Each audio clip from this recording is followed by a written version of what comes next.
Noon yung kumakain na kami ng pagpag. Alam niyo yung pagpag, yung mga tira sa mga restaurant. Ayun, dumating kami sa puntong pupunta kami sa dam site ng MOA para manghalukay lang ng makakain namin, yung mga tira-tirang manok noon na halimbawa sa Mang Inasal. Ayun, ang ginagawa namin, pag kinuha namin yun, inugasan lang namin yung mga Ma'am Celeste, happy birthday! Madam Diwata, dumating na yung pin mo? Oo, Ansel. Certified vlogger ka na Correct. sa YouTube. Or paano kayo? Masyadong kayo sa video, nag-kamiki pa kayo. Di ba? Nag-yosi. Makakawin ka na lang.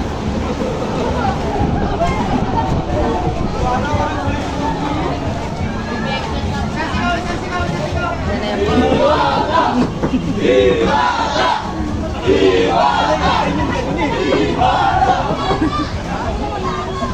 Ano po yung mo?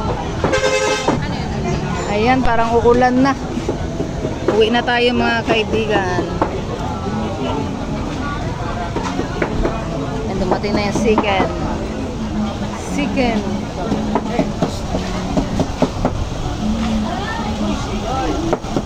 Biglang bumilis yung tagtad. Parang bumilis yung pagtagtad mo. Dumating si Diwata. Lalong bumilis pala.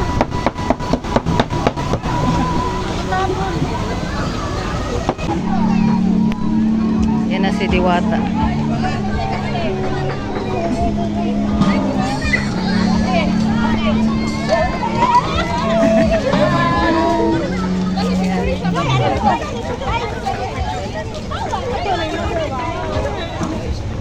Madam Diwata, dumating na pala yung ano mo? Pin, Madel. Okay na, okay na, okay na. Okay na, okay na. Ayan ako na. Okay, okay na, okay na, okay na. Ako na yan, ha? Sa kay Vincent. Umiiwas mo na. Pita-interviewin mo si Diwata. Baka hindi mo. Napita mo yung best friend mo. Ay, may sounds.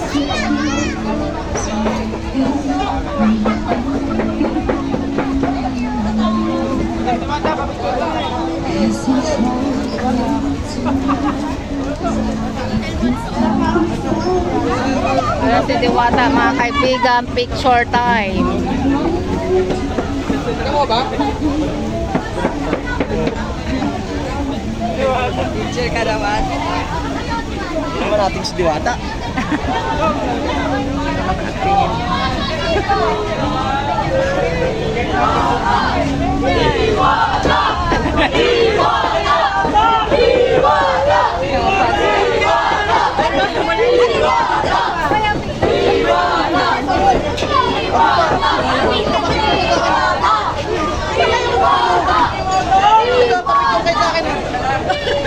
Galing pa sa laro to, galing sa laro mga bata.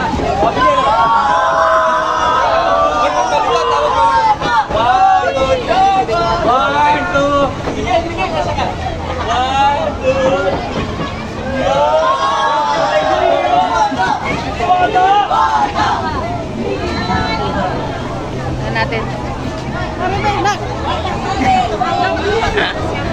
Madam Diwata.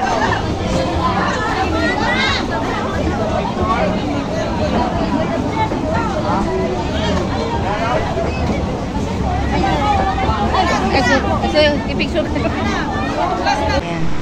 Madam Fiona, ano namang pinaka... Sige, bati ka muna sa ating viewers. Hello! Sa mga viewers ni ate, hello, magandang tanghali sa inyo. Ako pala si Fiona Andrade, just call me Godiva. Ang nag-iisang friend, di Diwata. Sa ilalim ng tulay. Yes, sa ilalim ng tulay.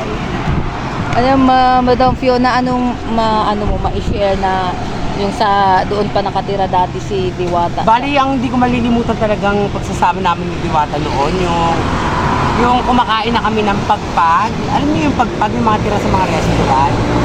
Ayun, dumating kami sa puntong pumupunta kami sa dam site ng MOA para manghalukay lang ng makakain namin, yung mga tira-tirang manok noon na halimbawa sa Mang Inasal. Ayun, ang ginagawa namin, pag kinuha namin yun, inugasan lang namin yung mga tsaka namin piniprito siya ulit. Ganun siya, ayun yung mga naranasan namin noon na pagkain.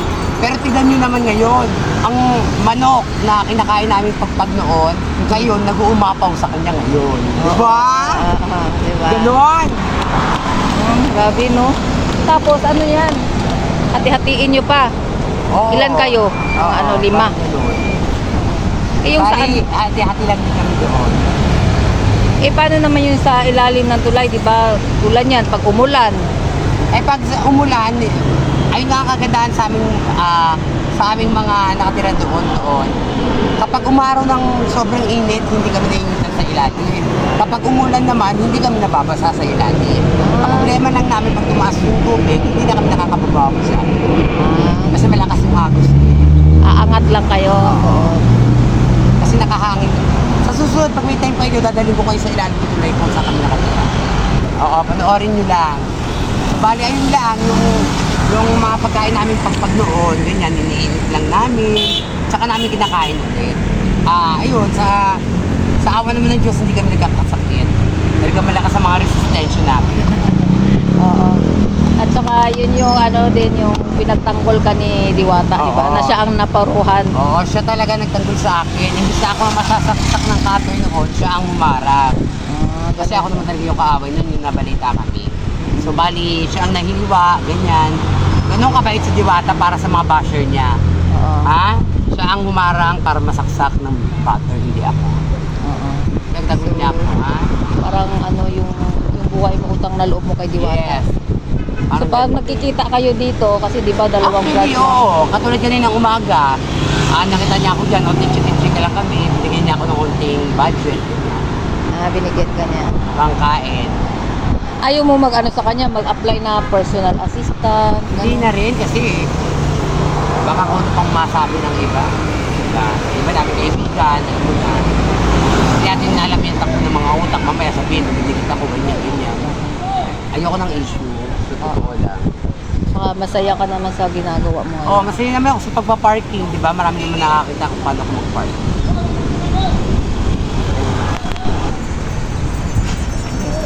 Lahat iniimbitahan ko na pumunta dito sa main branch niya sa GAW Jokno Boulevard, sa main branch ni Diwata Paris Overload. Pumunta na po tayo rito. Malawak na malawak po ang kanyang lugar dito para sa inyong lahat. Diba? Okay, thank you Madam Fiona sa time. Fiona, saan ka ngayon natutulog? Sa tulay pa rin? Hindi, bali dito sa harapan ng parisan ni Diwata. Dito Saan? mismo, yan. Ipakita mo Saan? natin.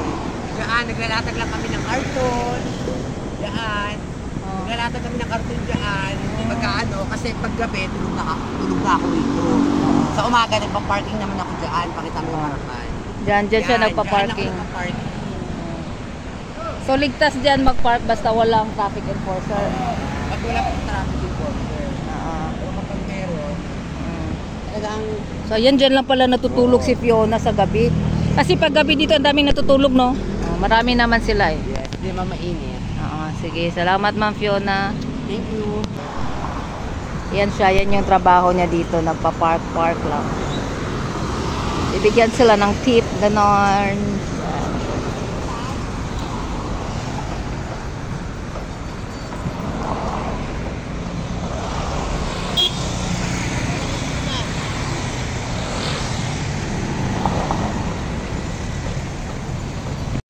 Ano mo ka na? Ano pangalan mo? Ha? Roseanne po. Roseanne.